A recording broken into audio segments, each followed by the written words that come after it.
Mumbai assembly बोधन के एड़पल्ली मंडल के मौजा ताड़म के एसबीआई बैंक में कैशियर की हैसियत से खिदमत अंजाम देने वाले बैंक मुलाजिम मोहम्मद मकसूद कल रात अपने बैंक के कामों की तकमील के बाद ताड़म से निजामाबाद आ रहे थे कि उनका ताक़ुब एक चीते ने किया।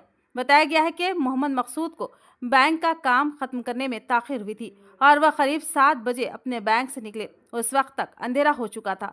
वो अपनी मोटर बाइक पर निजामाबाद आ रहे थे कि अलीसागर के करीब एक बरकी सब स्टेशन के पास एक चीता अचानक नमूदार हुआ और उनकी बाइक का पीछा करने लगा। मोहम्मद मकसूद ने किसी तरह उस चीते से पीछा छुड़ाया और तेजी से अपनी जान बचाकर निजामाबाद पहुंच गए। दूसरे दिन उन्होंने इस वाक़ये और चीते की मौजूदगी के ताल्लुक से महकमा फॉरेस्ट को इत्तला दी, जिस पर फॉरेस्ट ओहदेदारों की एक टीम फॉरेस्ट ऑफिसर प्रताप की क़ियादत में उस मुकाम पर पहुंची जहां पर चीते ने मोहम्मद मकसूद का पीछा किया था। फॉरेस्ट ओहदेदारों को वहां पर चीते के पैरों के निशान मिले, जिसके बाद उन्होंने ताड़म, कुरनापल्ली और करीब के तमाम मौजाजात के अवाम को हिदायत दी कि वह अंधेरा होने के बाद इस इलाके में घूमने फिरने से एहतियात करें और चौकन न रहें।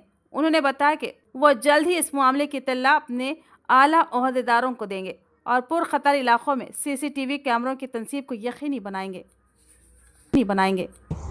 అతనికి ఇక్కడ తానకలన్ విలేజ్ శివార్లో అలీసాగర్ పార్క్ దగ్గర సబ్ స్టేషన్ ఉంటుంది.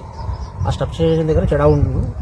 అక్కడ అతనికి మన లేపాడు అంటే జిట్టపులి అంటాం మనం ఇక్కడ. ఎందుకంటే పెద్ద పులిలు అనేవి మనకు ఈ ఏరియాలో లేవు. మన నిజామాబాద్ జిల్లాలో పెద్ద పులిలు లేవు. అది ఇక్కడ ఇంతకుముందు కూడా మాకు ఒక 6 months బ్యాక్ కూడా మాకు ఇక్కడ నుంచి ఇన్ఫర్మేషన్ వచ్చింది. ఇక్కడ రెగ్యులర్గా రోడ్ ఇటు నుంచి అటు రెండు సైడ్ కూడా ఇది బెరూన్ ఫారెస్ట్ ఏరియా కాదు, ఇది అంటే బెరూన్ అంటారు. బెరూన్ కూడా ఫారెస్ట్ లాగానే ఉంది. అయితే అది సెంటర్లో రెండు కూడా కొండలు ఉంటాయి, రెండు అక్కడ థిక్ ఫారెస్ట్ ఉంటుంది. ఆ ఏరియా అది అటు ఇటు క్రాస్ చేస్తూ ఉంటుంది రోడ్డుకి. ఆ సమయంలో క్లర్క్ అతను వెళ్తున్నప్పుడు అతనికి ఎదురుపడ్డదని, అతని మీదకి దాడి చేయడానికి వచ్చిందని అంటారు. అతని దగ్గర కూడా ఇప్పుడు వెళ్తాము, వెళ్ళి అతన్ని ఇప్పుడు ఎట్లా చూసినట్టు ఏంటి అది ఇన్ఫర్మేషన్ తీసుకుంటాము.